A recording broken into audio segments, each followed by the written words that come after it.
আমরা চলে যাচ্ছি চ্যাপ্টার 13-এ। আমি একটু টানাই পড়াবো। আমাদের এমনিতে আসরের ইয়া কখন, নামাজটা ম্যাম পাঁচটা কোনটা? পাঁচটায়। পাঁচটা। বুঝি নাই। ম্যাম পাঁচটা, বরাবর পাঁচটা। আচ্ছা, 5টা থেকে আমি একদম শর্ট একটা ব্রেক দিব। আমার শরীরটা ভালো না, আমি চেষ্টা করছি যে একটু তাড়াতাড়ি শেষ করে, টানা শেষ করে ছেড়ে দিতে। Sure ma'am, sure ma'am. ঠিক আছে, ওকে। আমরা ঠিক 5টায় হয়তো একটু 5-7 মিনিট বা হাইস্ট 10 মিনিটসের একটা ছোট্ট ব্রেক দিব। তারপর আমরা ফুললি একটানা শেষ করে দিব। ওকে, সো শুরু করি, দেখি। আমাদের এটা একটু ইম্পর্টেন্ট, আমার সেন্সে ইম্পর্টেন্ট চ্যাপ্টার 13টা, কজ অফ এটা আমার পড়াতে মজা লাগে। কারণ এটা যদি আপনি এই চ্যাপ্টারটা যদি ভালো করে বুঝেন, দেখা যাবে যে আপনি উইদাউট এনি সিনিয়রও, আপনি যদি, আপনাকে একা হয়তো পাঠানো হলো, কোনো সিনিয়র না, আপনাকে একা অডিট করতে পাঠানো হলো, but still you can do that. যদি আপনি এই চ্যাপ্টারটা ভালো করে আজকে দেখেন, পড়েন, বা আমার সাথে সাথে যদি জিনিসগুলোকে একটু গো থ্রু করেন, দেখবেন যে আপনাকে আসলে সিনিয়রের জন্য ওয়েট করতে হচ্ছে না। বেসিক লাইন আইটেম গুলোকে you can easily audit by your sense, your experience and your knowledge. ঠিক আছে স্যার, এই কারণেই এটা যে কোনো, মানে একদম স্টার্টিং যারা আর্টিকেল স্টুডেন্ট, তাদের জন্য এটা খুবই মানে ইম্প্যাক্টফুল একটা চ্যাপ্টার। সো আমরা চলেন শুরু করি, কি আছে এখানে দেখব, এবং কিভাবে অডিট করতে হয় সেটাও আমরা একটু দেখে নেব। প্রথমেই হচ্ছে non current asset, very common একটা আইটেম। যে কোনো ফাইন্যান্সিয়াল স্টেটমেন্টে নন কারেন্ট অ্যাসেট থাকে মোটামুটি, রাইট? যে কোনো টাইপের ফাইন্যান্সিয়াল স্টেটমেন্টে নন কারেন্ট অ্যাসেটটা থাকে। এখন নন কারেন্ট অ্যাসেট থাকলো, বাট সেটাকে অডিট করব কিভাবে, বা রিস্ক কোথায় আছে, যে রিস্ক গুলো জানলে, আমি যদি রিস্কি জায়গাগুলোতে যদি আমি ঠিক মতো আইডেন্টিফাই করতে পারি, তাহলে হয়তো আমি ভালো মতো একটা রেজাল্ট পাবো এখান থেকে। ঠিক আছে, সো আমরা একটু দেখি যে আসলে নন কারেন্ট অ্যাসেটের কি আছে, রিস্ক পয়েন্ট গুলো কি, কিভাবে অডিট করব, কোন কোন জিনিসগুলো ক্লায়েন্টের কাছ থেকে রিকুইজিশন নিব অডিট করার পারপাসে। প্রথমে দেখি কনফার্মেশন অফ ওনারশিপ। অর্থাৎ যখনই নন কারেন্ট অ্যাসেট দেখবেন যে ল্যান্ড কেনা হয়েছে, ভেহিকেল কিংবা laptop, furniture, whatever it is, ভাউচারে বা ডিডে রাইট অ্যান্ড অব্লিগেশন দেখবেন। অর্থাৎ কার নামে, কার সাথে, অবশ্যই কোম্পানির সাথে হতে হবে। কোম্পানির সাথে হলে কি, রাইটস এন্ড অব্লিগেশনটা কোম্পানির থাকবে। আর যদি কোম্পানির সাথে না হয়, রাইটস এন্ড অব্লিগেশনটা কোম্পানির না। অর্থাৎ চেয়ারম্যানের সাথে একটা হয়তো ল্যান্ড পারচেজের একটা এগ্রিমেন্ট আপনি পেয়েছেন, কোম্পানির কোনো অস্তিত্ব নাই, এটা কি কোম্পানি তার ফাইন্যান্সিয়াল স্টেটমেন্টে দেখাতে পারবে? নো, কারণ রাইটস এন্ড অব্লিগেশন তো কোম্পানির আসছে না এই এই ডিডে। সো যখনই কোম্পানির সাথে ট্রানজাকশনটা, কোম্পানির সাথে পারচেজের এগ্রিমেন্ট, ইনভয়েস, ডেফিনেটলি এটা রাইটস এন্ড অব্লিগেশন কোম্পানির। Inspection of non current asset existence and valuation. অর্থাৎ আমরা যখন ফাইন্যান্সিয়াল স্টেটমেন্ট দেখতে যাব, ডেফিনেটলি এটা এক্সিস্ট করে কিনা, ভ্যালু ঠিক আছে কিনা, অ্যাজ অডিটর হিসেবে আমাদের সেটা দেখতে হবে। আমরা ফিজিক্যাল ভেরিফিকেশন করি না ফাইন্যান্সিয়াল স্টেটমেন্টের, অ্যাসেট গুলোর ফিজিক্যাল ভেরিফিকেশন করি কিনা? জি ম্যাম, করি ম্যাম। তাহলে এক্সিস্টেন্স চেক করি আমি, যে আসলে যা লেখা আছে এটা ঠিক আছে কিনা। অ্যান্ড ভ্যালুয়েশন, এবং ভ্যালুও দেখি যে হ্যাঁ এটা কি ঠিকঠাক ভ্যালুতে রিকগনাইজ হয়েছে কিনা। কারণ একটা ল্যাপটপ এখন সার্চ দিলেই দেখা যায় মোটামুটি এটার প্রাইস কেমন, ল্যান্ড কোন জায়গায় কেমন প্রাইস মোটামুটি আইডিয়া থাকে, একটা বাইক, একটা গাড়ি কেমন প্রাইস হতে পারে একটা আইডিয়া থাকে। সো এই ভ্যালুয়েশন গুলো একেবারে ভ্যালুয়ার দিয়ে যে ভ্যালু করাতে হবে, দ্যাট নট রাইট। এটা যদি আপনার আইডিয়া থাকে বা কোনো ইনফরমেশনের জায়গা থাকে, ইউ ক্যান ইজিলি মানে ম্যাচ করতে পারবেন এটার ভ্যালুটা ঠিক আছে কিনা।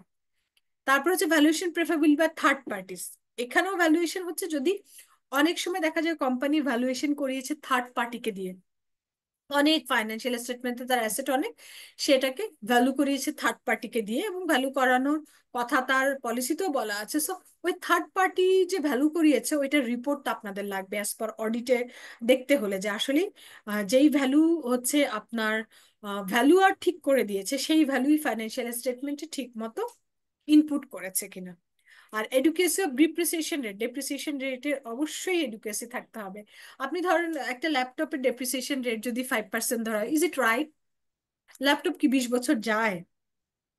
না ফাইভ ম্যাম। পার্সেন্ট মানে কি 20 years lifetime? No. Building এ ধরে ফেললো 20%, মানে ডেপ্রিসিয়েশন রেট, বিল্ডিং কি 5 বছরে ডেমোলিশ হয়ে যায়? সো এমনিতেও তো আমাদের থার্ড শিডিউলে একটা রেট বলা আছে, তারপর আমরা আমাদের জাজমেন্ট অনুসারে দেখবো ওদের ডেপ্রিসিয়েশন রেটগুলো ঠিক আছে কিনা। যদি ঠিক না থাকে সেটা নিয়ে আমরা অবশ্যই কথা বলবো এবং তাদেরকে সেটা ঠিক করতে বলবো। ঠিক আছে, এটা হচ্ছে ওভারঅল 4টা point.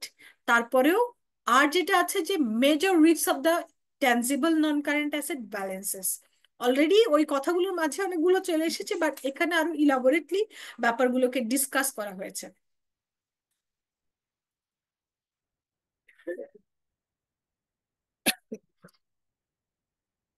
The company not actually owning the asset, যেটা বলছিলাম যে রাইটস এন্ড অব্লিগেশন চেক করতে গিয়ে দেখলেন যে ডিডে আসলে কোম্পানির কোনো অস্তিত্ব নাই, বা ইনভয়েসে কোম্পানির কোনো অস্তিত্ব নাই, কোম্পানি কোথাও নাই, কোম্পানির সাথে কোনো লেনদেন হয়নি, তাহলে কি কোম্পানি সেটা অ্যাসেট হিসেবে দেখাতে পারবে? সো এটা চেক করা, বিশেষ করে এডিশন গুলো, এই ইয়ারের এডিশন আগের গুলার চাইতে এই ইয়ারের গুলো রিস্কি বেশি, যে এই ইয়ারে যতগুলো এডিশন হয়েছে সবগুলোতে একটু চেক করা যে আসলে কোম্পানি ওনার কিনা, কোম্পানির সাথে হয়েছে কিনা ট্রানজাকশন গুলো। So rights and obligation check করতে গিয়ে আমরা যখন দেখি যে company not actually owning the asset, এটা একটা রিস্ক থাকতে পারে। এরকম কিছু জিনিস থাকতে পারে যে কোম্পানি ওন করছে না কিন্তু কোম্পানির ফাইন্যান্সিয়াল স্টেটমেন্টে দেখানো, the asset not actually existing or having been sold by the company. আপনি ফিজিক্যাল ভেরিফাই করতে গিয়ে দেখলেন যে কিছু অ্যাসেট নাই, বাট তাদের ফাইন্যান্সিয়াল স্টেটমেন্টে বা অ্যাসেট রেজিস্টারে দেখানো হয়। কিন্তু আপনি এজন্যই তো ফিজিক্যাল ভেরিফিকেশনের এত গুরুত্ব, আপনি যখন চেক করতে যাচ্ছেন তখন দেখলেন যে জিনিসটা নাই। সো কেমন হলো ব্যাপারটা? তখন ওটাকে ফাইন্যান্সিয়াল স্টেটমেন্ট থেকে সরিয়ে দিতে বলা। সো এটাও একটা রিস্ক যে আপনি যখন ফিজিক্যালি ভেরিফাই করতে যাবেন এমন কিছু হয়তো পেতেও পারেন যেটা আসলে কোম্পানিতে নেই কিন্তু ফাইন্যান্সিয়াল স্টেটমেন্টে দেখানো হয়েছে, এক্সিস্ট করছে না। Omission of asset owned by the company, আবার এমন কিছু হয়তো ফিজিক্যাল ভেরিফিকেশনে গিয়ে দেখলেন যে একটা ল্যাপটপ দেখা গিয়েছে, কোথাও কোনো রেকর্ড নাই। ঠিক আছে, টোটাল ফাইন্যান্সিয়াল স্টেটমেন্টের যে অ্যাসেট লিস্ট আছে সেই অ্যাসেট লিস্ট দিয়ে চেক করতে করতে গিয়ে দেখলেন কোথাও একটা জিনিস, ল্যাপটপ পড়ে আছে বা একটা ভেহিকল পড়ে আছে, বাট এটা কোম্পানির ফাইন্যান্সিয়াল স্টেটমেন্টে আসে নাই, রেজিস্টারে আসে নাই। এটাও কিন্তু ফিজিক্যাল ভেরিফাই করতে গিয়েই আসলে দেখা যায় যে এরকমও কিছু হতে পারে যে কোম্পানির আহ মানে প্রিমিসেসে আছে, অফিস প্রিমিসেসে আছে, অফিসের নামেই কেনা হয়েছিল, বাট সামহাও এটা অ্যাসেট রেজিস্টারে আসেনি। The asset being overvalued either by inflating cost or valuation or undercharging depreciation. Undercharging depreciation তো বলেছি যে 2% কে 5% ধরলে 10% ধরলে, হ্যাঁ, এটা তো একটা আন্ডারচার্জিং ডেপ্রিসিয়েশন।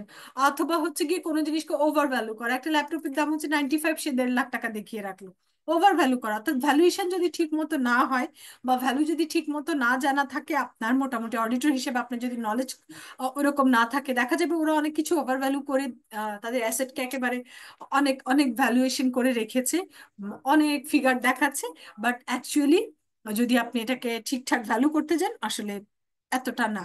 প্লাস ওই যে ডেপ্রিসিয়েশন রেটের যদি চেঞ্জিং থাকে তাহলেও দেখা যায় যে এই ব্যাপারটা হয়। The asset being under valued by not including an appropriate revaluation in a policy of revaluation or by over charging depreciation. একটা হচ্ছে ওভার ভ্যালু হয়েছে, আর একটা হচ্ছে আন্ডার ভ্যালুও হতে পারে। অর্থাৎ ল্যান্ডের মনে করেন কস্ট হচ্ছে 10 লাখ টাকা দেখিয়েছে, বাট আপনি ল্যান্ড যখন চেক করতে গিয়েছেন তখন দেখলেন যে ল্যান্ডটা কেনা হয়েছে 20 বছর আগে, 20 বছর আগে এটা 10 লাখ টাকা থাকতেই পারে, এটার প্রাইস কি এখন 10 লাখ টাকা? নো। তার মানে কি আন্ডার ভ্যালু করিয়েছে, ভ্যালুয়েশন ঠিক মতো করায় নাই, রিভ্যালুয়েশন করায় নাই এবং এই প্রাইসে রেখে দিয়েছে। অথবা কোনো কোনো ক্ষেত্রে ওভার চার্জিং, ডেপ্রিসিয়েশনের ওভার চার্জিং এর কারণেও আমার হচ্ছে গিয়ে এই ধরনের ভ্যালুয়েশন গুলো আন্ডার ভ্যালু হয়ে থাকে। ঠিক আছে, এটাও একটা রিস্ক হতে পারে। Are the asset being incorrectly presented in the financial statement, অথবা দেখা গিয়েছে যে কারেন্ট অ্যাসেটকে নন কারেন্ট অ্যাসেটে, নন কারেন্ট অ্যাসেটকে কারেন্ট অ্যাসেটে, অর্থাৎ ঠিকঠাক মতো প্রেজেন্ট করা হয়নি ফাইন্যান্সিয়াল স্টেটমেন্টে। সো প্রেজেন্টেশন এবং ডিসক্লোজারও একটা রিস্ক, যেটা কিনা অডিটর হিসেবে আপনাকে চেক করতে হবে এবং সেখানে যদি কোনো প্রবলেম থাকে সেগুলো আপনাকে আইডেন্টিফাই করতে হবে। ঠিক আছে, সো আর এই কাজগুলো করার জন্য আমি অ্যাজ আ অডিটর রিকুইজিশন দিব ক্লায়েন্টকে যে আমি প্রপার্টি প্ল্যান্ট ইকুইপমেন্টটা চেক করব। সো আমি কি কি ইনফরমেশন গুলো চাই কোম্পানির কাছে, সেগুলো হচ্ছে তাদের নন কারেন্ট অ্যাসেট রেজিস্টারটা, purchase invoice for asset purchase, sales invoice for sold within the year, registration documents and other documents, যে ওই যে deed of property যেটা ল্যান্ডের ক্ষেত্রে নর্মালি সেগুলো আমরা নিব, valuation carried out by employ ও থার্ড পার্টি ভ্যালুয়ার দিয়ে যদি কোনো ভ্যালুয়েশন করিয়ে থাকে সেটা নিব, লিজ আর হায়ার পারচেজ রিলেটেড কিছু আছে কিনা সেটা নিব, ফিজিক্যাল ইন্সপেকশন অডিটর দিয়ে করানো হয়েছে কিনা, বা অডিটর নিজে করেছে কিনা, কিংবা অনেক সময় কোম্পানির পলিসিতে থাকে কোম্পানির এমপ্লয়িরাই 6 মাস পর পর অথবা 1 বছরে একবার তারাই ভ্যালু করবে। সো সেটাও যদি পলিসিতে বলা থাকে ডেফিনেটলি সেটার একটা রিপোর্ট নিতে হবে। ডেপ্রিসিয়েশন রেকর্ড অর ক্যালকুলেশন, অর্থাৎ ডেপ্রিসিয়েশন কি কি কি প্রাইসে রেকর্ড করা হয়েছে বা পার্সেন্টেজ কি, সেটার ক্যালকুলেশন গুলো চেক করা ঠিক আছে কিনা, কারণ অনেক সময় ডেপ্রিসিয়েশন রেটও ঠিক থাকে না, ক্যালকুলেশনও ঠিক থাকে না। সো এগুলো আমরা দেখা যাচ্ছে যে একটু খেয়াল করে দেখবো যে কোম্পানি যখন আমরা property plant and equipment check করছি, আমাদের এই জিনিসগুলো নিব এবং এই রিস্কগুলো হচ্ছে আমরা চেক করে দেখব যে সেখানে আমরা এই রিস্কগুলো মিনিমাইজ হয়েছে কিনা, বা এখানে যেগুলো বলা হয়েছে এই টাইপের কোনো রিস্ক আছে কিনা আদৌ। ঠিক আছে। সো এটা ছিল নন কারেন্ট অ্যাসেট বা প্রপার্টি প্ল্যান্ট ইকুইপমেন্ট। সো আর এটা হচ্ছে ইনটেনজিবল নন কারেন্ট অ্যাসেট। ওকে, ইনটেনজিবল নন কারেন্ট অ্যাসেট কি?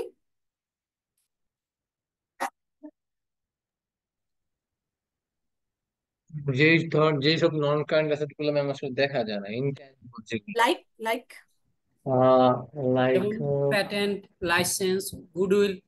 প্যাটেন্ট, গুডউইল, লাইসেন্স, হ্যাঁ। গুডউইল এগুলা তো সব জায়গায় আসলে খুব একটা দেখা যায় না। মোর ফাইন্যান্সিয়াল স্টেটমেন্ট গুলোতে নর্মালি কোনটা দেখা যায়, কোন ইনটেনজিবল অ্যাসেটটা বেশি দেখা যায়? Ma'am software. Software, right. সফটওয়্যারটাকেই আমরা বেঞ্চমার্ক ধরি, কারণ ম্যাক্সিমাম অর্গানাইজেশন এখন সফটওয়্যার ইউজ করে এবং তাদের এই ইনটেনজিবল অ্যাসেটটা তাকে তারা শো করছে। গুডউইল, প্যাটেন্ট এগুলো খুব মানে রেয়ার দেখা যায়, কিছু অর্গানাইজেশন, একটু বড় অর্গানাইজেশন গুলোতে থাকে, বাট নর্মালি যেই অর্গানাইজেশন গুলো আমরা হরহামেশা অডিট করি সেগুলোতে আসলে এটা একটু অনেক সময় উজ্জ্বল থাকে। তো সেটাতে কি প্রথমত দেখতে হবে যে আসলে ইনটেনজিবল অ্যাসেট যেটা সফটওয়্যার বলা হয়েছে এক্সিস্ট করে কিনা। এখন আপনি এক্সিস্ট কিভাবে দেখবেন? এটা তো ফিজিক্যালি টাচ করা যাচ্ছে না, সফটওয়্যার তো ইউজ করে, রাইট? তো আপনি জি যদি ম্যাম। কারো ল্যাপটপে দেখেন যে তারা সফটওয়্যার ইউজ করছে, তাদের ফাইন্যান্সিয়াল স্টেটমেন্টটা প্রডিউস হচ্ছে সফটওয়্যারে, একটা লিঙ্ক দেওয়া থাকে না, সফটওয়্যার থেকে প্রিন্ট দেওয়া কোনো কিছু, তো দেখলেই বোঝা যায়, রাইট? জি ম্যাম। এভাবেই বুঝবেন যে আসলে এক্সিস্ট করে কিনা আর অ্যাপ্রোপ্রিয়েট ভ্যালু করেছে কিনা। হ্যাঁ, কনফার্মেশন অফ অ্যাপ্রোপ্রিয়েট ভ্যালুয়েশন, সফটওয়্যারটার আসলেই ভ্যালু কত এবং ঠিকঠাক মতো ওরা ভ্যালু করেছে কিনা সেটাও একটু দেখার বিষয়। এখানে রিস্কটা কোথায় থাকে জানেন? প্রথমত হচ্ছে expense being capitalise as non current asset inappropriately. অনেক সব দেখা যায় যে সফটওয়্যারের ছোটখাটো কিছু মানে ইনস্টলেশনের সময় সেটা তো ডেফিনেটলি ক্যাপিটালাইজ করা দরকার, বাট ইয়ারলি রিপেয়ার মেনটেন্যান্সের একটা ব্যাপার থাকে না, সেটাকেও অনেক সময় দেখা যাচ্ছে ক্যাপিটালাইজড করে ফেলছে। সো এটা একটু দেখার বিষয় যে অ্যাজ পার আমাদের IS 38 অনুসারে কোনটাকে ক্যাপিটালাইজড করা যাবে, কোনটাকে করা যাবে না। ঠিক আছে, সেগুলোকে একটু দেখা যায় তারা সেটাকে সেগ্রিগেটেড করে আসলেই যেটা ক্যাপিটালাইজ করা যায় সেটাকে করেছে কিনা, এবং যেটা করা যায় না সেটা কি মানে ইনকাম স্টেটমেন্টে এনেছে কিনা। Intangible asset being carried at the wrong value, wrong cost or valuation due to inflating the cost or valuation, অর্থাৎ কম মানে রং ভ্যালুতে মনে করেন যে আপনার ইনটেনজিবল অ্যাসেট সফটওয়্যার প্রতিনিয়ত চেঞ্জ হচ্ছে, আমরা এখন AI এর যুগে আছি। সো প্রতিনিয়ত ডিজিটালাইজ একটা এনভায়রনমেন্টে আপনি একটা সফটওয়্যার আজকে ইউজ করছেন, 3 বছর পর দেখা যাচ্ছে এমন নতুন কিছু বের হয়েছে যে আপনি এটা আপনার আর কাজ করছে না, বা এটা দিয়ে আসলে আপনি যে জিনিসগুলো চাচ্ছেন পারপাসটা সার্ভ হচ্ছে না, আপনার কম্পিটিটিভ অর্গানাইজেশন গুলো আপগ্রেডেড ভার্সনটা ইউজ করে অনেক ইজিলি অনেক ইনফরমেশন বের করে ফেলতে পারছে, রাইট? সো ডিজিটাল যুগে যে দেখেন কয়দিন পর পরই মানে অ্যাপেল মানে আইফোনের একটা 16 বের হয়, আবার 17 বের হচ্ছে এখন। তো মানে ওরা প্রতি বছর একটা করে আনে আর লোকজন হুমড়ি খেয়ে পড়ে। সো আগের গুলা মনে করে যে আগের গুলা হচ্ছে একটু ব্যাকডেটেড হয়ে গিয়েছে। হ্যাঁ, সো দেখা যায় যে iPhone 10, 11, 12 এগুলার আসলে এখন আর কোনো খুব খুব একটা মানে কমই দেখা যায়। এরা সব হচ্ছে যারা ইউজ করে তারা নিত্য নতুন টেকনোলজিটাকে অ্যাডপ্ট করছে। সো এই যদি হয় অবস্থা, সফটওয়্যারও তো তাই, তাই না? হয়তো একটা সফটওয়্যার আপনি ইউজ করলেন কোম্পানিতে, ধরলেন সেটার লাইফ টাইম হচ্ছে 5 years, 6 years, whatever it is, হয়তো এটা 20% মানে ডেপ্রিসিয়েশন রেট, বাট 3 বছর পর দেখা গেলো এমন নতুন কিছু এসেছে যে আপনাকে আসলে এটাকে তখন হয়তো সেল করে দিয়ে বা এটাকে ইয়া করে আপনাকে নতুনটাকে আনতে হচ্ছে। ঠিক আছে। সো এটা আপনার একটু দেখা, প্লাস হচ্ছে এই ভ্যালুয়েশনটা ঠিক আছে কিনা। প্রথমত হচ্ছে একটা হচ্ছে যে আহ, যুগের সাথে তাল মিলিয়ে এটার উপযোগিতাটা ঠিক আছে কিনা, ভ্যালুটা ঠিক আছে কিনা সেটা দেখা। আর কেনা যখন হয়েছে, অনেক সময় দেখা যায় কেনার সময়ও প্রাইস যা মানে যে কয় টাকা দিয়ে কেনা হয়েছে ওটা দেখুন অনেক সময় রংলি হয়তো প্রেজেন্টেড হয়েছে ফাইন্যান্সিয়াল স্টেটমেন্টে। ঠিক আছে, সো ভ্যালুটা একটু আগে দেখবেন যেটা দিয়ে কেনা হয়েছে সেটা ঠিক আছে কিনা। তারপর হচ্ছে নিউট্রিলাইজেবল ভ্যালুতে আসা। হ্যাঁ, এটাকে নিউট্রিলাইজেবল ভ্যালু ঠিক না, একটাকে বলে ডেপ্রিসিয়েশন। ইনটেনজিবল অ্যাসেটের ক্ষেত্রে ডেপ্রিসিয়েশনটারই আরেকটা নাম আছে, সেটা হচ্ছে অ্যামোটাইজেশন। অর্থাৎ অ্যামোটাইজ হচ্ছে কিনা ঠিক মতো, অ্যামোটাইজেশন রেট কত এবং আসলেই এটার অ্যাকচুয়াল ভ্যালু কত। 3-4 বছর পরে দেখা গেলো যে হ্যাঁ, যদি আমি 20% করে ধরি, 3 বছর পর সফটওয়্যারে হচ্ছে 60% ভ্যালু অলরেডি শেষ হয়ে গিয়েছে, আছে আর মাত্র 40%। বাট এখনই যুগের এই অবস্থা যে আমাকে নতুন সফটওয়্যার নিতে হচ্ছে, তাহলে থার্ড ইয়ারে এসেই আসলে 60% আমাকে চার্জ করে দিতে হবে, দিয়ে নতুন সফটওয়্যারকে আনতে হবে। কারণ আপনি কম্পিটিশনে টিকে থাকতে চান, আপনার বিজনেস থেকে বা আপনার সফটওয়্যার থেকে আপনি নতুন নতুন অনেক জিনিস আপনি হচ্ছে নিতে চান।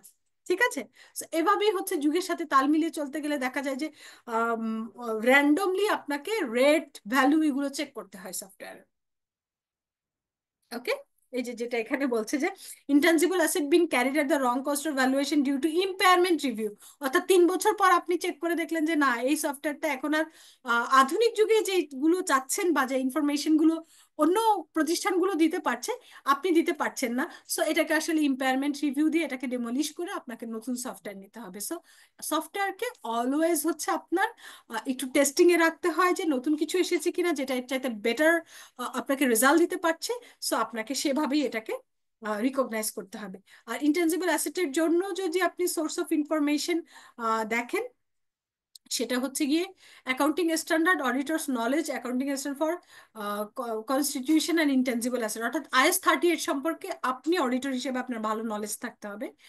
যেই টাকা দিয়ে পারচেজ ইনভয়েস যেটা সফটওয়্যার কেনা হয়েছে ওই ইনভয়েসটা চেক করতে হবে। ক্লায়েন্টের ক্যালকুলেশন শিডিউল, মানে ইম্পায়ারমেন্টের জন্য আপনাকে ইনটেনজিবল অ্যাসেটের অ্যামোর্টাইজেশন রেটটা কত ঠিক মতো ক্যালকুলেশন হয়েছে কিনা সেটা চেক করতে হবে। যদি কোনো ভ্যালুয়েশন হয়ে থাকে আপনার এই ফাঁকে সফটওয়্যারের, সো স্পেশালাইজড ভ্যালুয়েশন, কারণ সফটওয়্যার ভ্যালুয়েশন তো যেই সে করতে পারে না, স্পেশালাইজড ভ্যালুয়েশনই লাগে। সেটা হয়েছে কিনা, হয়ে থাকলে সেটা রিপোর্টটা দেখবেন। আর অডিটরের আন্ডারস্ট্যান্ডিং ইম্পেয়ারমেন্ট ফ্যাক্টর, যে কখন ইম্পেয়ারমেন্ট আমি বলবো, কখন এটাকে ফুললি ডেমোলিশ করে দিব, মার্কেট কি বলে, মার্কেটে কি এটা এখনো চলছে নাকি আরো নতুন কিছু এসেছে যেটার মাধ্যমে আমাকে এটাকে এখনই ডেমোলিশ করে দিতে হবে। ঠিক আছে, সো এই পর্যন্ত হচ্ছে ইনট্যানজিবল অ্যাসেটের, যেটা কিনা আমরা দেখলাম কি পয়েন্ট কি, রিস্ক কি, এবং আমরা কিভাবে অডিট করব। সো মানে আমরা একটু ছোট্ট ব্রেক দিই আসরের নামাজে, দেন আমরা 10 মিনিটসের মধ্যে, উইদিন 10 মিনিটস, অবভিয়াসলি 10 মিনিটস আগে শেষ হয়ে যাবে, বাট 10 মিনিটসের মধ্যে আমরা ব্যাক করছি। ঠিক আছে।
সো আমরা ব্যাক করলাম।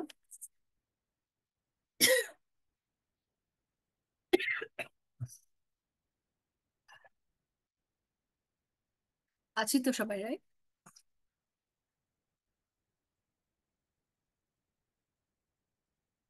সালাউদ্দিন, মেহেদি, রাশেদ, অল আর ওকে?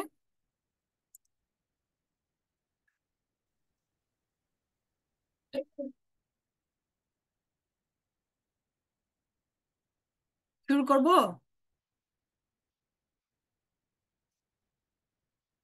Yes ma'am. ওকে। সাউন্ড বাকিদের নাই কেন? সবাই এখন হয়তো ব্যাক করেনি। ওকে, যেটা বলছিলাম, আমরা কিন্তু ট্যানজিবল অ্যাসেট বা নন কারেন্ট অ্যাসেট যেটা বলে, ট্যানজিবল নন কারেন্ট অ্যাসেট এবং ইনট্যানজিবল অ্যাসেট দুটোই দেখেছি যে আমরা কিভাবে অডিট করব, রিস্ক কোথায় থাকে, কোন জিনিসগুলো নিব। এখন আসেন ম্যানুফ্যাকচারিং কোম্পানিতে, বিশেষ করে ইনভেন্টরিটা খুবই ইম্পর্টেন্ট একটা টপিক, রাইট? ইনভেন্টরিটা ম্যানুফ্যাকচারিং কোম্পানিতে থাকে, আর অন্যান্য কোম্পানিতে থাকলেও ম্যানুফ্যাকচারিং কোম্পানির ইনভেন্টরিটা একটু বেশি আপনার মনে করেন যে ইম্পর্টেন্ট এবং ভালো করে দেখতে হয়, সেটার ইম্পর্টেন্স বেশি থাকে। তো এমনিতেই ইনভেন্টরি গুলোকে, আমার যে কোনো কোম্পানি আপনি যখন অডিট করবেন দেখবেন আপনাদেরকে 30শে জুনের দিকে ইনভেন্টরি কাউন্টিং এ পাঠানো হয়, যে আপনি অ্যাপয়েন্টমেন্ট পেয়েছেন, আপনি অডিটও করবেন, কিন্তু আপনাকে এখন ইনভেন্টরি অ্যাটেন্ড করতে হবে, inventory counting A.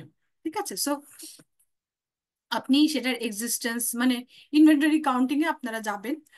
Valuation at the lower of cost and net realisable value, যেটা আমি অলরেডি যখন অ্যাডভার্স ওপিনিয়নের সময় আমি বোধহয় বলেছি যে আমি একটা ক্লায়েন্টে ছিলাম, ওখানে আপনার ইনভেন্টরিটা IS2 যেটা, সেটাতে কস্ট ভ্যালুতে দেখিয়েছে, নিট রিলাইজেবল ভ্যালুতে না দেখিয়ে। নিট রিলাইজেবল ভ্যালু মনে করেন 7-8 লাখ টাকা, কিন্তু কস্ট ভ্যালু হচ্ছে কয়েক কোটি টাকা, সেটাতে দেখিয়েছে। তার মানে কি ফাইন্যান্সিয়াল স্টেটমেন্টকে অনেক বেশি ওভার ভ্যালু করে ফেলেছে, আর যেটা নিট রিলাইজেবল ভ্যালুতে দেখানো উচিত ছিল অ্যাজ পার IS2, তারা সেটা ভায়োলেট করেছে।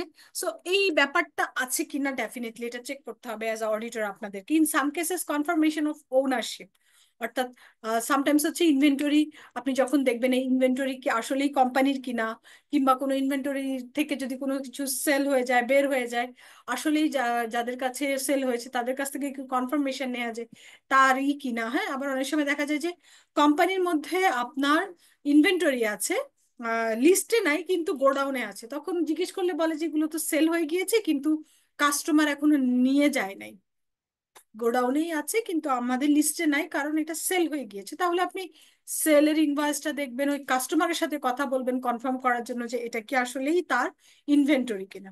তো এই ব্যাপারগুলো থাকে যখন ইনভেন্টরি আমি অ্যাজ আ অডিটর চেক করতে চাই, দেখতে চাই, তখন আমার এই জিনিসগুলো দরকার হয়। রিস্ক যদি আমি বলি, ইন সেন্স যে ইনভেন্টরি যখন চেক করছি আমি অ্যাজ আ অডিটর কি কি রিস্ক পয়েন্ট আমি আইডেন্টিফাই করব, বা কোনগুলো কোনগুলোকে আমি আসলে রিস্কি পয়েন্ট হিসেবে দেখছি। Inventory that does not exist being included in the financial statement, অর্থাৎ এমন কিছু ইনভেন্টরি আছে যেগুলা কিনা এক্সিস্ট করছে না কিন্তু ফাইন্যান্সিয়াল স্টেটমেন্টে দেখানো। ঠিক আছে? আপনি তো যখন ফিজিক্যালি চেক করতে গিয়েছেন, দেখলেন যে লিস্টে আছে কিন্তু ফিজিক্যালি নাই, ওকে, সেটার ব্যাখ্যা আপনি জানতে চাইবেন যে এটা লিস্টে আছে কিন্তু ফিজিক্যালি নেই কেন, কোথায় গিয়েছে। এমন হতে পারে ওরা পারচেস করেছে, ইনভেন্টরিতে দেখিয়েছে কিন্তু এখনো গোডাউনে হয়তো ঢুকায় নাই, সামহাউ। যাই হোক না কেন, জাস্টিফিকেশন থাকবে, সেটার কনফার্মেশন নিবেন, সেটা চেক করবেন, কিন্তু স্যাটিসফাই না হলে সেটার অবশ্যই আপনারা ফাইন্ডিংস দেবেন। Not all inventory that exist being included in the financial statement. এমনও হতে পারে যে যা ইনভেন্টরি এক্সিস্ট করছে সেটা ফাইন্যান্সিয়াল স্টেটমেন্টে নাও থাকতে পারে। হ্যাঁ, একটা হচ্ছে দেখেন ওইটা ভাইস ভার্সা, উপরেরটা inventory that does not exist, যে নাই কিন্তু ফাইন্যান্সিয়াল স্টেটমেন্টে আছে, আবার এমন আছে যেগুলো এক্সিস্ট করে কিন্তু ফাইন্যান্সিয়াল স্টেটমেন্টে নাই। দুটোই আপনারা হচ্ছে চেক করবেন, যখন ফিজিক্যালি দেখবেন তখনই আসলে এই জিনিসগুলো চোখে আসে। তো আপনারা সেগুলো চেক করবেন যে আসলে আমার লিস্টে কি আছে, ফিজিক্যালি কি আছে, যেটা না থাকবে ব্যাখ্যা কি, বা যেটা থাকবে ফাইন্যান্সিয়াল স্টেটমেন্টে নেই সেটারও বা ব্যাখ্যা কি। ব্যাখ্যা যদি জাস্টিফাই হয়, ইনফরমেশন যদি সঠিক থাকে, আপনার যদি চেক করে দেখেন, তাহলে সেটাকে ধরে নিতে পারেন, আদারওয়াইজ সেগুলোকে আমরা ফাইন্ডিংস হিসেবে দিব।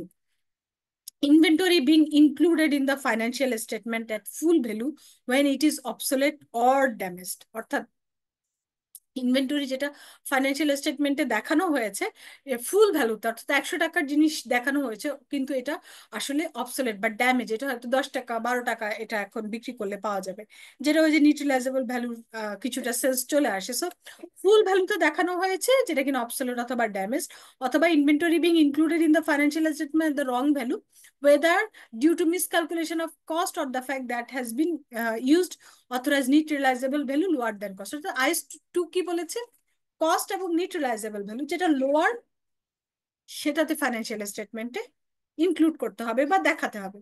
আপনি সেটাতে না দেখিয়ে আপনি হয়তো ফুল ভ্যালুতে বা কস্ট ভ্যালুতে দেখিয়েছেন।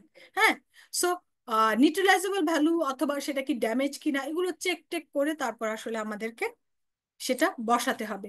Inventory that actually belongs to third parties being included in the financial statement. এমন যদি হয় যে এটা অ্যাকচুয়ালি হচ্ছে থার্ড পার্টির ফাইন্যান্সিয়াল, মানে আপনি এক্সিস্টেন্স বা যখন ফিজিক্যালি চেক করতে গিয়েছেন আপনি দেখেছেন যে ইনভেন্টরি কিছু আছে যেগুলা থার্ড পার্টির ইনভেন্টরি, বাট আমার ফাইন্যান্সিয়াল স্টেটমেন্টে ইনক্লুডেড। কিভাবে থার্ড পার্টির বুঝবেন, যে আমি যখন ফাইন্যান্সিয়াল স্টেটমেন্টে দেখছি যে ইনভেন্টরিটা আমার এখানে আছে, আবার দেখলাম যে আবার সেলস যে ইনভয়েস গুলো সেখানেও আবার এটা দেখানো, তার মানে কি এটা অলরেডি বিক্রি হয়ে গিয়েছে, এটা থার্ড পার্টির হয়ে গিয়েছে। সো আমাকে থার্ড পার্টির থেকে কনফার্মেশন নিতে হবে যে এটা কি আপনার কিনা। অর্থাৎ যদি আমার কোনো অধিকার না থাকে সেগুলোকে তো আমি ফাইন্যান্সিয়াল স্টেটমেন্টে ঢুকাতে পারছি না। সো থার্ড পার্টির বিলঙ্গিংস থাকলে থার্ড পার্টি থেকে ওই যে রিসিভেবল যেরকম কনফার্মেশন নেওয়া হয় সেরকম কনফার্মেশন নিয়ে তারপর সেটাকে ফাইন্যান্সিয়াল স্টেটমেন্টে জাস্টিফাই করতে হবে। আর কিছু কিছু আছে যে inventory which has actually been sold is included in the financial statement. Cut off, cut off মানে কি 30শে জুন, মনে করেন যে 30শে জুনে আমার ফাইন্যান্সিয়াল স্টেটমেন্টে কি পরিমাণ ইনভেন্টরি আছে, সেটার মধ্যে যদি কারোর থেকে কমিটেড হয় যে হ্যাঁ ও আমার কাছ থেকে নিবে, কিন্তু এখনো সেল হয়নি, যতক্ষণ পর্যন্ত ইনভয়েস না হবে, সেল না হবে, ততক্ষণ পর্যন্ত কিন্তু আপনি ফাইন্যান্সিয়াল মানে আপনার ইনভেন্টরি থেকে সেটাকে বাদ দিতে পারবেন না। অথবা কারোর সাথে কমিটেড পারচেস করবেন, করেননি এখনো, আপনি তখনই কিন্তু ফাইন্যান্সিয়াল স্টেটমেন্টের ইনভেন্টরি লিস্টে ঢুকাই ফেলবেন না। অ্যাকচুয়াল কাট অফ টাইমে 30শে জুনের মধ্যে যদি সেটা ঘটে যায়, অর্থাৎ বিক্রি হয়ে যায় অথবা আপনি কিনে ফেলেন, তাহলেই হচ্ছে আপনি সেটাকে রিকগনাইজ করতে পারবেন অ্যাজ পার আইএস, আদারওয়াইজ পারবেন না। ঠিক আছে, কমিটেড কোনো কিছু আসবে না, অ্যাকচুয়াল যেটা যদি হয়ে থাকে সেটা হয়তো আপনাকে আসবে আপনার এখানে। আর আমরা ইনভেন্টরি দেখার জন্য অ্যাজ আ অডিটর আমরা কি কি জিনিস নেই, the companies control over inventory counting. Inventory counting ঠিকঠাক মতো হয়েছে কিনা, বা যদি এমন হয় যে কোম্পানির পক্ষ থেকে ইনভেন্টরি কাউন্টিং করবে ইয়ারলি একবার বা 6 ইয়ার্স পর পর, 6 মান্থস পর পর, সেটা আমরা দেখবো। Auditors attendance at the annual inventory count. অডিটররা, আপনি হয়তো 30শে জুনে একটা টিম এসে, হয়তো সেই টিমে আপনি নাও থাকতে পারেন, এসে হয়তো ফাইন্যান্সিয়াল স্টেটমেন্টের ইনভেন্টরি যেটা সেই ইনভেন্টরিটা ফিজিক্যালি ভেরিফাই করে গেলো, আপনি হয়তো অগাস্টে গিয়ে অডিট করলেন, তখন ওই ওই টাইমে কি ইনভেন্টরি ছিল আর এখন কি আছে একটা রিকনসিলিয়েশন করে দেখবেন ওইটা ঠিক আছে কিনা, বা ওদের রিপোর্টটা আপনার তখন কাজে লাগবে। আপনার ফার্মেই হয়তো করেছে বাট আপনি হয়তো ছিলেন না, সো আপনি যখন অডিট পারপাজে ওইটার রিপোর্টটা আপনার অবশ্যই লাগবে। Confirmation with third parties holding inventory or having inventory stored from by the company. ওই যে বললাম সেল হয়ে গিয়েছে অথবা আপনি পারচেস করবেন, এরকম কমিটেড কিছু থাকলে সেটার অবশ্যই, বা আপনি পারচেস করেছেন কিন্তু এখন আপনার গোডাউনে ঢুকে নাই, বা কেউ আপনার কাছ থেকে কিনে নিয়েছে, বা আপনি সেল করেছেন কিন্তু আপনার গোডাউন থেকে আউট হয় নাই, এই ব্যাপারগুলো অবশ্যই থার্ড পার্টি দিয়ে অডিটরকে কনফার্ম করতে হবে। পারচেস ইনভয়েস যদি কেনা হয়ে থাকে, পারচেস ইনভয়েস গুলো দেখা, ওয়ার্ক ইন প্রোগ্রেসে কোনো ইনভেন্টরি থাকলে সেগুলোকে চেক করা, পোস্ট ইয়ারিং সেলস ইনভয়েস লাস্টের দিকে সেলস গুলো দেখা, প্রাইস লিস্ট গুলো চেক করা, সেলস অর্ডার কিছু আছে কিনা লাস্টের দিকে সেগুলো চেক করা। সো আপনি যখন এই sales order, purchase order, work in progress, year ইন্ডের সবকিছু যখন নিবেন, আলটিমেটলি ইনভেন্টরির সাথে আপনার ওপেনিং ইনভেন্টরি সাথে র মেটেরিয়াল পারচেস, তারপর ওয়ার্ক ইন প্রোগ্রেস, সেল করে তারপর হচ্ছে ক্লোজিং ইনভেন্টরি, এবং এই ইনভেন্টরির সাথে রিসিভেবল পেয়েবলের একটা ডিরেক্ট লিঙ্ক আছে, কারণ আপনি কিনলে পেয়েবল, বিক্রি করলে রিসিভেবল। ঠিক আছে, সো যখনই ইনভেন্টরি দেখছেন আপনাকে অবশ্যই রিসিভেবল পেয়েবল মিলিয়ে এগুলো সবগুলোকে একসাথে চেক দিতে হবে। ক্লিয়ার? জি ম্যাম।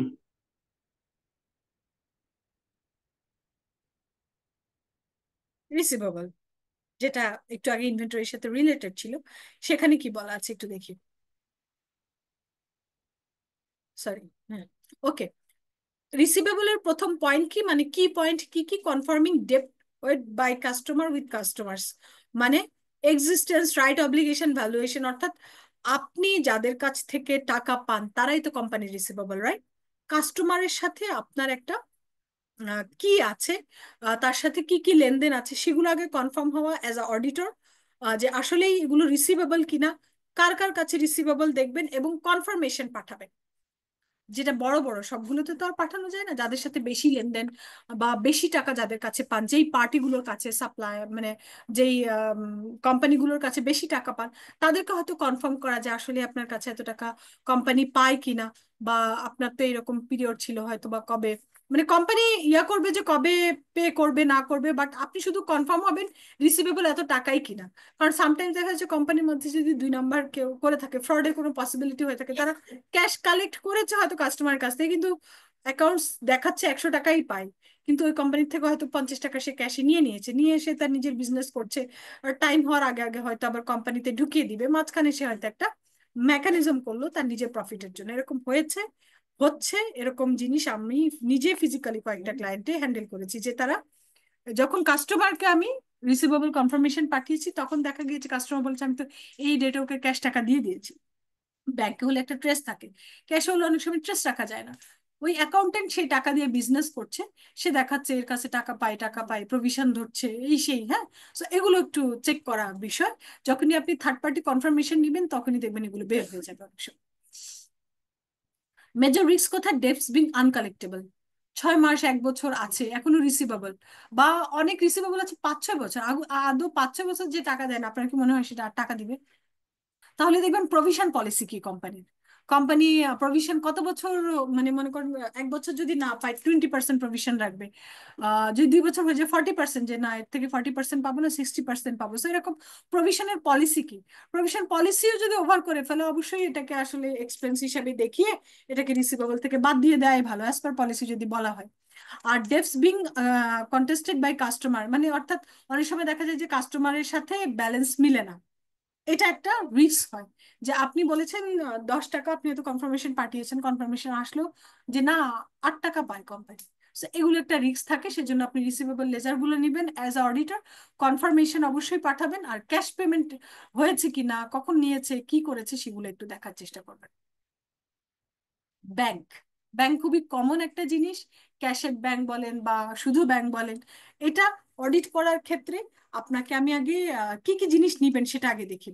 ক্যাশ বুকটা কালেক্ট করবেন, ব্যাংক বুকটা কালেক্ট করবেন, ব্যাংক কনফার্মেশন, ব্যাংক স্টেটমেন্টটা নিবেন, আর হচ্ছে আপনার রিকনসিলিয়েশনটা নিবেন। এই 3-4টা জিনিস হচ্ছে আপনি ক্লায়েন্ট থেকে কালেক্ট করবেন, cash book, confirmation from the bank, ওই যে third party confirmation, bank statement আর রিকনসিলিয়েশন। এখানে কোথায় কোথায় মেজর পয়েন্ট কোথায়, confirming bank balance directly with the bank, আপনি কনফার্মেশন পাঠাবেন ব্যাংকে যে আসলেই ব্যালেন্স এত কিনা। Confirming reconciliation difference calculated by the client, অর্থাৎ রিকনসিলিয়েশনে দেখা যাচ্ছে যে চেক একটা রিসিভ হয়েছে, হ্যাঁ, চেক রিসিভ কি মাসের পর মাস রিকনসিলিয়েশনে রেখে দেয়? আমি টাকা পাবো, কেউ একজন ক্লায়েন্ট আমাকে চেক দিল, আমি কি চাইবো না তাড়াতাড়ি এটা ব্যাংকে জমা দিয়ে আমার ক্যাশে টাকাটা চলে আসুক বা ব্যাংকে টাকাটা চলে আসুক? আমি কি সেটাকে মাসের পর মাস দেখাবো যে check receive not deposited to the bank?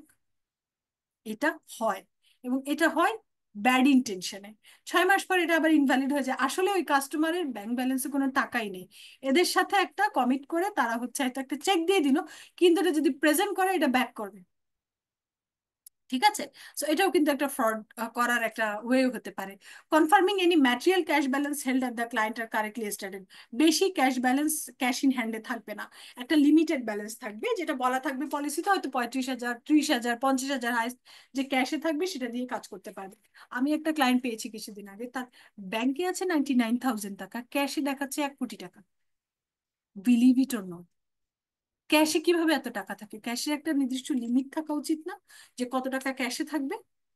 Definitely থাকা উচিত, এবং ক্যাশে কম রাখাই পসিবল।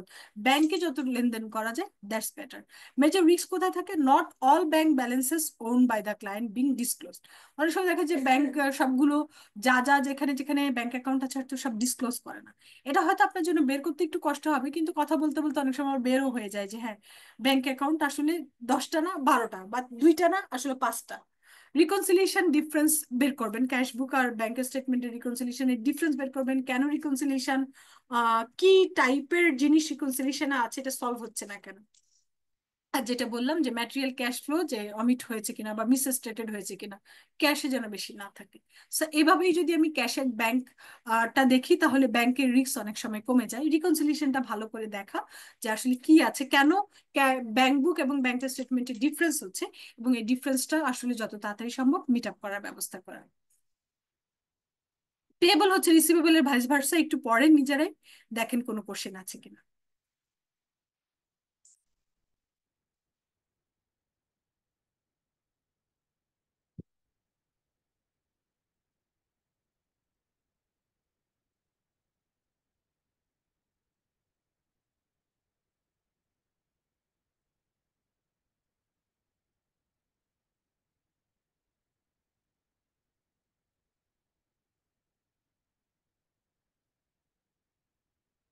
পেয়েবলটা একটু নিজেরা পড়েন।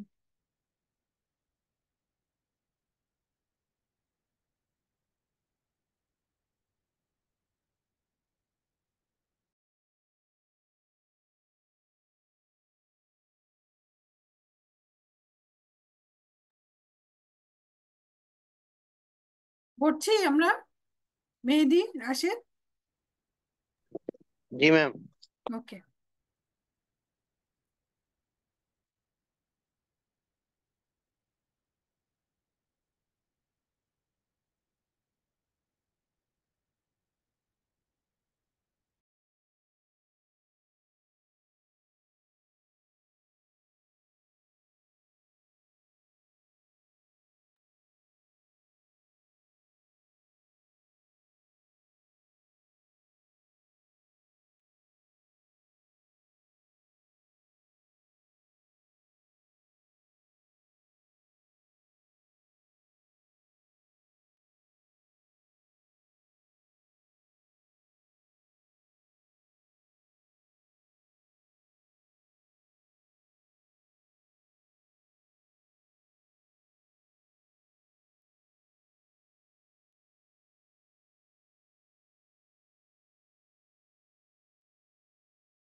কোনো কোশ্চেন না থাকলে আমরা হচ্ছে পরের রাতে যাবো। এটা ম্যাম, রিসিভেবলের non existent liabilities being declared, এই টার্মটা বুঝিনি আসলে। Non existent liabilities being declare, তাই তো? আচ্ছা, তাহলে মেজর রিস্কে আমরা দেখতে পাচ্ছি একটা পয়েন্ট আছে। একটা হচ্ছে যে এন্টিটি আন্ডারস্ট্যান্ডিং ইজ লায়াবিলিটি, যে কি কি লায়াবিলিটি আছে সেটা বুঝে বা সেটা ঠিক মতো ফাইন্যান্সিয়াল স্টেটমেন্টে এনেছে। একটা হচ্ছে কাট অফ এর ব্যাপারটা থাকছে, যে কাট অফ টাইমে কি গুডস এসেছে। আর আরেকটা হচ্ছে more rarely non existence liability being declared, অর্থাৎ আমার এখানে লায়াবিলিটি নাই, মানে অ্যাকাউন্টসে বা কোম্পানির কাছে লায়াবিলিটি না এটা, বাট সে এটা ডিক্লেয়ার করেছে এবং সেটাকে পেয়েবল রেখেছে। সেটা কিভাবে বোঝা যায়? ওই যে একই জিনিস, যদি কনফার্মেশন পাঠান আসলে সে লায়েবল কিনা বা আসলে তার কাছে পান কিনা, সেটা কিন্তু আপনি বুঝবেন। ঠিক আছে? সো জি এই ম্যাম। জন্য যত বেশি কোশ্চেন করা বা কনফার্মেশন পাঠানো যায়, একটু ফোন কলে কথা বলা যায়, তাহলে দেখবেন যে এটা আরো মোর ক্লিয়ার হবে।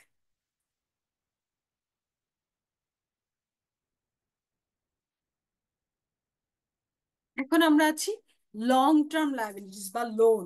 হ্যাঁ, যে কোনো কোম্পানিতে ছোট লোন হোক, long term loan, short term loan, কিছু না কিছু থাকে। সেটার জন্য মেজর পয়েন্ট কি থাকতে পারে? প্রথমেই হচ্ছে risk include failure to make correct disclosure and miscalculation of interest. ঠিক আছে? এমন হতে পারে যে লোন নিয়েছি কিন্তু হচ্ছে গিয়ে ক্যালকুলেশন ঠিক নাই, ইন্টারেস্ট ঠিক নাই, বা ডিসক্লোজার আমি ঠিকঠাক মতো দেই নাই। আবার there should be third party evidence from lender, এবং কিছু কিছু জিনিস আমি যদি কারো কাছ থেকে লোন নেই, ইনফরমেশন গুলো বা যার কাছ থেকে নিয়েছি তার সাথে একটু চেক করা যে হ্যাঁ, লোন গুলো ঠিক আছে কিনা, বা সে আসলে তাকে আমরা লায়েবল কিনা দেওয়ার জন্য, সবকিছু একটু চেক করে দেখা। সো মেজর রিস্কে যদি আমি আসি আর একটু ক্লিয়ার হয়ে যাবো ব্যাপারটা, that not all long term liabilities have been disclosed. অর্থাৎ আমার লোন অনেক আছে বাট আমি সবগুলো ডিসক্লোজ করি নাই, হতেই পারে। এটা যদি ব্যাড ইন্টেনশন থাকে, দেখা যাবে লোন আছে কিন্তু ডিসক্লোজ করে না, আপনি বের করবেন কিভাবে অডিটর হিসেবে? আপনি তো সব ডকুমেন্টস গুলো চাইলেন, সে যদি ভুলে আপনাকে এমন কোনো ডকুমেন্টস দিয়ে দিলে যেটা আসলে লোন তার আছে কিন্তু ফাইন্যান্সিয়াল স্টেটমেন্টে সে দেখায় না, কারণ তার লাইবিলিটি বেশি দেখালে অনেক সময় দেখা যাচ্ছে যে অনেক জায়গায় সে তার ফাইন্যান্সিয়াল কন্ডিশনটা দুর্বল দেখাবে, সে কারণে হয়তো সেটা অমিট করে গিয়েছে, ওটা সে অন্যভাবে ম্যানেজ করবে। সো এরকম যদি পেয়ে থাকেন সেটা একটা রিস্ক হতে পারে। Interest payable not been calculated correctly, কত পার্সেন্ট ইন্টারেস্ট আপনাকে পে করতে হবে, ব্যাংক থেকে লোন নিলে ব্যাংকে কত পার্সেন্ট দিবেন না দিবেন, সবকিছু ক্যালকুলেশন তারা হয়তো করে রেখেছে, কিন্তু তারপরেও লোনের চুক্তিটা দেখে কবে থেকে ইন্টারেস্ট ক্যালকুলেশন করা হচ্ছে, ইন্টারেস্ট রেট আসলে কত, কবে থেকে পে করা উচিত, ক্যালকুলেশন ঠিক আছে কিনা সেটা অডিটর হিসেবে আপনাদেরকে একটু চেক করতে হবে। আর ডিসক্লোজার দেওয়া হয়েছে কিনা, এটা একটা মোস্ট ইম্পর্টেন্ট জিনিস। আপনারা দেখবেন যে যে কোনো কোম্পানির ফাইন্যান্সিয়াল স্টেটমেন্টে যদি লোন থাকে খুব সুন্দর করে ডিসক্লোজ করা থাকে এই লোনের এগেনস্টে কোনো বন্ধক আছে কিনা, মানে মর্টগেজ আছে কিনা, লাইক যদি ল্যান্ড মর্টগেজ থাকে কিংবা যদি তাদের ফিক্সড ডিপোজিট মর্টগেজ থাকে, এগুলো সব বলা থাকে। সো সেগুলো ডিসক্লোজার অবশ্যই পারফেক্ট হতে হবে। ফাইন্যান্সিয়াল স্টেটমেন্টে ডিসক্লোজারেই অনেক কিছু, অর্থাৎ ডিসক্লোজ করতে হবে যাতে করে ইউজার খুব ইজিলি আপনার জিনিসটা ধরতে পারে।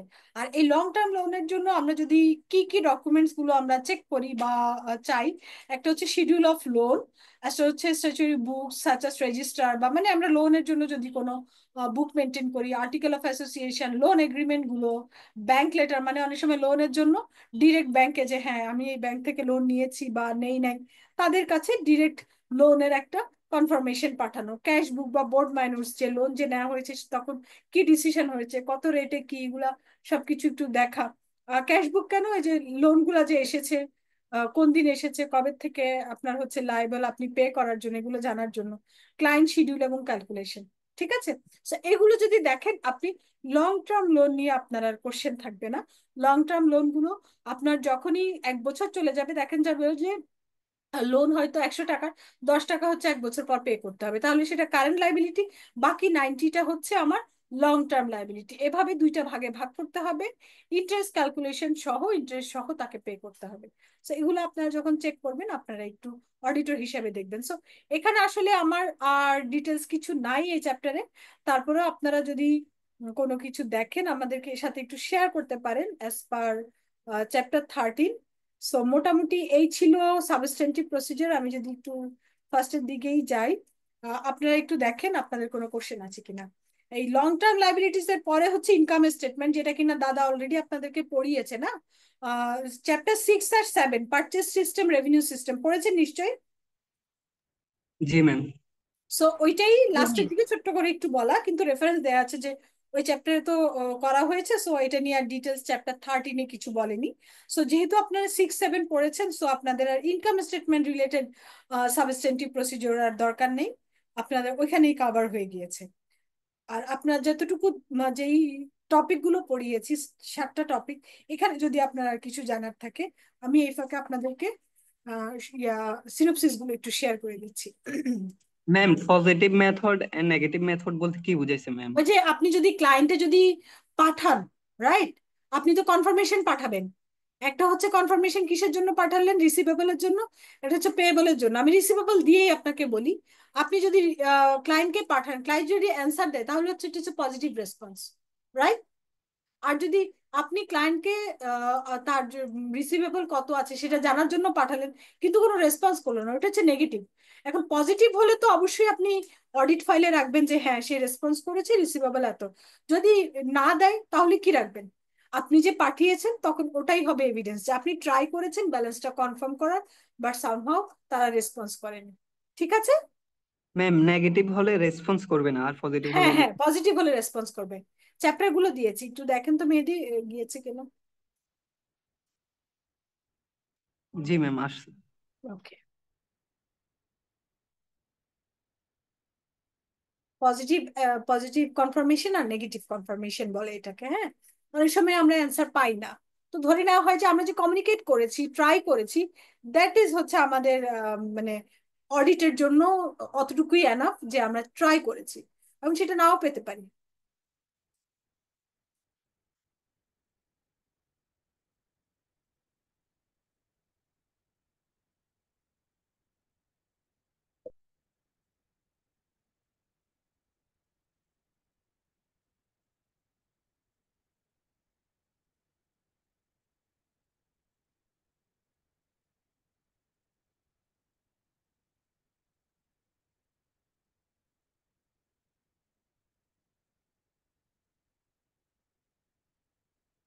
বাকিরা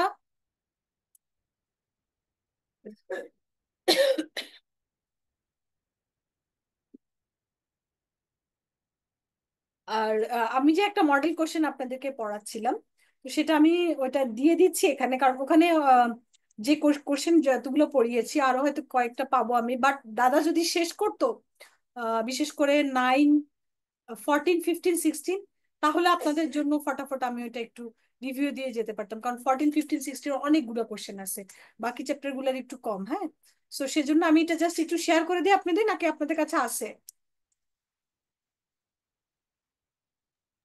না ম্যাম, শেয়ার করে দিলে ভালো হয়। ওকে, আপনি একটু দেখবেন, কোনোটা যদি আপনাদের কোশ্চেন থাকে আপনারা আমাকে হোয়াটসঅ্যাপে নক করতে পারেন, ঠিক আছে? এটা একটু বাসায় দেখা, তবে যদি দাদা চ্যাপ্টার গুলো শেষ করে একটু, তখন পুরোটা একটু গো থ্রু করলে একটা বেশ মানে ভালো একটা রেসপন্স পাবেন আর কি, ঠিক আছে? সো আপনাদের চ্যাপ্টার 12 বা 13 নিয়ে আর কোনো কোশ্চেন আছে কিনা, কারণ আজকে আমার হচ্ছে এই দুইটা চ্যাপ্টারই ছিল শেষ করার মতো।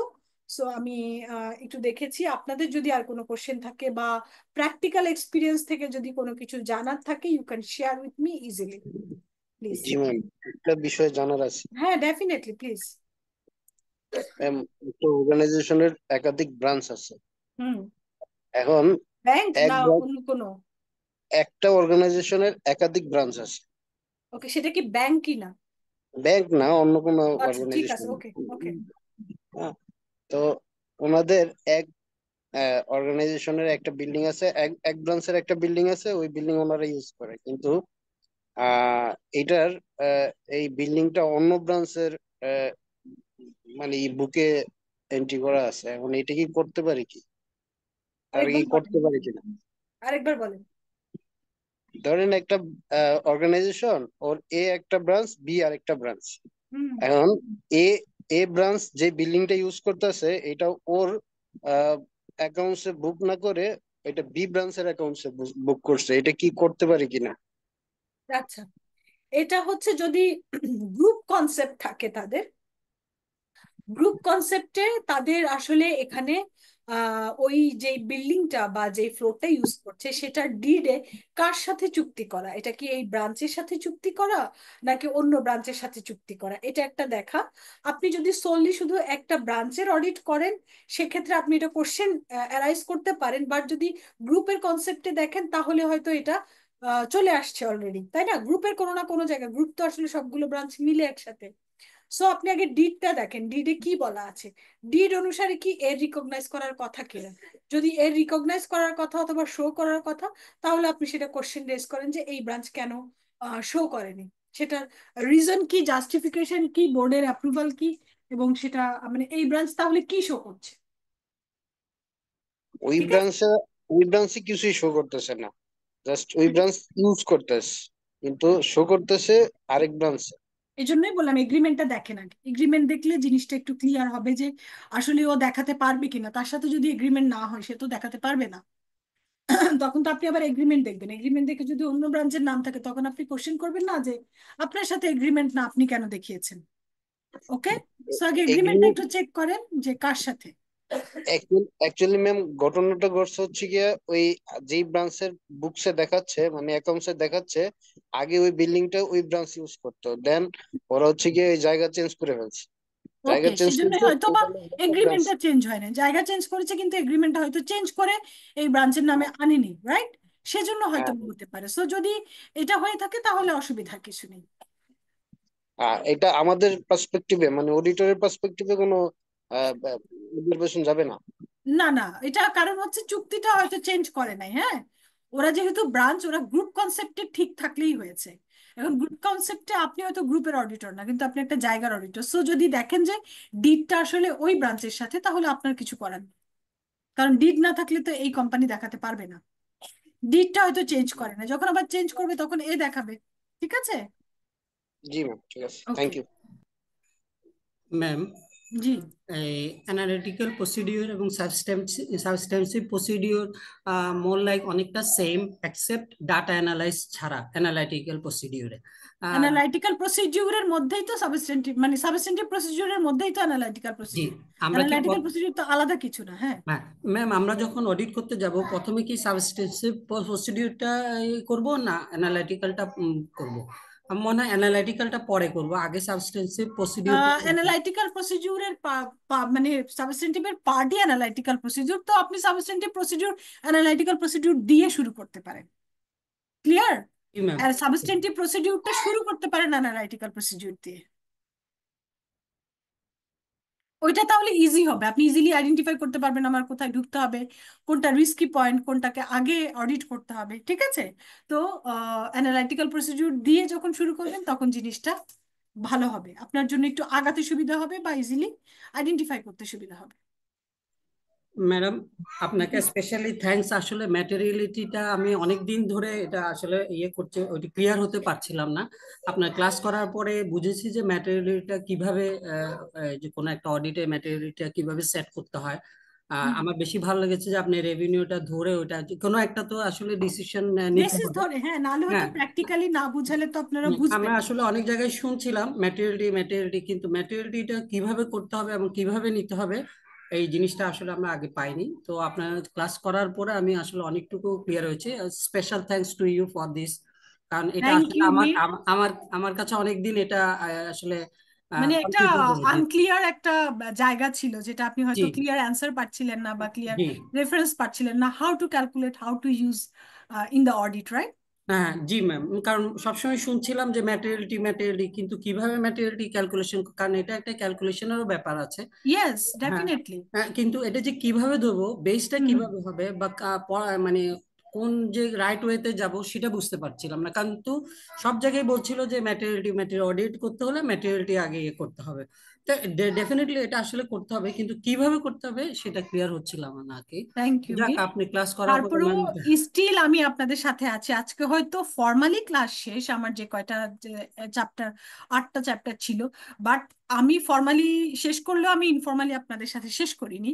আমার হোয়াটসঅ্যাপ ওপেন আছে, আপনারা এক্সামের আগ পর্যন্ত যখন দরকার হবে, যে জায়গায় আটকাবেন, যা দরকার হবে, প্লিজ নক মি। হ্যাঁ, আমি হয়তো ইনস্ট্যান্ট সবসময় অ্যান্সার করতে পারবো না ব্যস্ততার কারণে, বাট স্টিল আমি আপনাদেরকে যতটা সম্ভব এক্সপ্লানেশন কথা বলে বা রেফারেন্স দিয়ে বা মেসেজ দিয়ে I will try my best to clear all the things. হ্যাঁ, আমার স্টুডেন্টরা অ্যাসুরেন্সে অন্তত এক চান্সে পাশ করুক, আমি সেটাই চাই। ঠিক আছে? ম্যাম, প্রিভিয়াস চ্যাপ্টার নিয়ে কোশ্চেন করতে পারি ম্যাম? হ্যাঁ, chapter 2। Definitely Mehedi, please. Ma'am, আমি চ্যাট বক্সে দিচ্ছি ম্যাম, আমাদের স্যার একজন হুম। সিনপসিস করছে এমসিকিউর। উনি দিছে an audit firm must not accept an engagement if the client previously known to them. উনি বলছে ফলস, বাট ম্যানুয়ালি দিছে ট্রু। আচ্ছা, এটা মানে আমরা আরেকদিন আলোচনা করেছিলাম, an audit firm must not accept an engagement if the client previously known to them. Accept an audit firm must not accept an engagement if the client previously known to them. না, এটা এটা কি দিয়েছে উনি answer? False, but বলে দিছে true. আচ্ছা, is it true or false? আচ্ছা, আমার এঙ্গেজমেন্ট লেটারের থটটা কি, বা আমরা কি ডিসকাস করেছিলাম? আমরা আসলে আগে ক্লায়েন্টকে জানবো। এঙ্গেজমেন্ট লেটার, অ্যাপয়েন্টমেন্ট লেটারের পরেও আমরা আগে ক্লায়েন্ট সম্পর্কে একটু জানার চেষ্টা করব, তারপরে অ্যাকসেপ্ট করব। ঠিক আছে? আপনি যদি একটু ক্লায়েন্টকে জানেন, না বুঝেন, মানে না জানেন, তাহলে আপনি হুট করে হয়তো অ্যাকসেপ্ট করলেন এঙ্গেজমেন্টটা, কিন্তু পরবর্তীতে কোনো একটা প্রবলেমের কারণে আপনাকে আবার সারেন্ডার করতে হলো যে না ভাই, এটা আমার ক্যাপাসিটির মধ্যে নাই, আমি অডিট করতে পারবো না। ঠিক আছে? এরকম যেন ঘটনা না হয়। আমরা আগে একটু ক্লায়েন্টকে যদি জেনে আমরা যদি রিসিভ করি, তাহলে হচ্ছে ব্যাপারটা মানে আমাদের জন্য সঠিক হবে। সো আমরা একটু চেষ্টা করব যে ক্লায়েন্টকে কিছুটা হলেও জানা, আর না জানলেও তো যে দেখেন প্রফেশনাল ক্লিয়ারেন্স লেটার কিন্তু আছে, সেটা দিয়ে আগের অডিটরের কাছ থেকে একটা ক্লিয়ারেন্স নেওয়া, যে তোমার এখানে কোনো রিস্ক আছে কিনা, এমন কিছু আছে কিনা যেটা কিনা আমি এই ক্লায়েন্টটা নিব কি নিব না সেটা নিয়ে। সো আপনি যথাসম্ভব চেষ্টা করবেন অ্যাকসেপ্ট করার আগে বা এঙ্গেজমেন্ট লেটার দেওয়ার আগে আপনি একটু ক্লায়েন্টকে জানার চেষ্টা করবেন। ক্লায়েন্টকে না জেনে এটা যদি অ্যাকসেপ্ট করেন তাহলে পরবর্তীতে হয়তো এটার ইম্প্যাক্টটা পড়তে পারে। এখন কি আসলে অ্যান্সার বলেন মেহেদি? ম্যাম ট্রু, সিক রেফারেন্স চাইতে। ঠিক আছে। জি ম্যাম।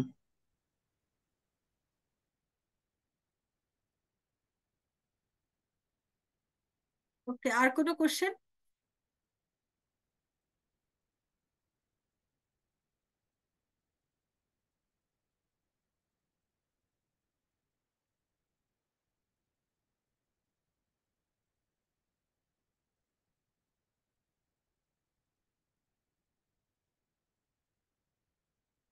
কোনো কোশ্চেন, কোনো চ্যাপ্টার, কোনো মানে ফিজিক্যাল কোনো অবজারভেশন যদি অডিটে গিয়ে পেয়ে থাকেন, এ ধরনের কিছু চাইলেও শেয়ার করতে পারেন, আমরা হয়তো আপনাদেরকে একটু হেল্প করতে পারি বোঝার জন্য। অনেক সময় দেখা যায় যে রেফারেন্সের অভাবে বা ডিসকাশনের অভাবে ওটা হয়তো বা মানে ইয়া থেকে যায়, ধোঁয়াশা থেকে যায়।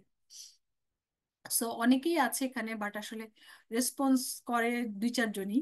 আমি জানি না বাকিরা আসলে আমার ক্লাস শুনে কিনা, কিংবা আসলে সিনোপসিস গুলো দেখে কিনা, কিংবা আসলেই কোনো বেনিফিট আপনাদের হচ্ছে কিনা, আমি সঠিক জানি না, বাট চেষ্টা করছি যে আপনাদের যাতে বেনিফিট হয়, আপনারা যেন ক্লিয়ারলি চ্যাপ্টার গুলো বুঝেন অ্যান্ড অ্যান্সার করতে পারেন অ্যাকর্ডিংলি ইন দা ইয়াতে, মানে এক্সামে।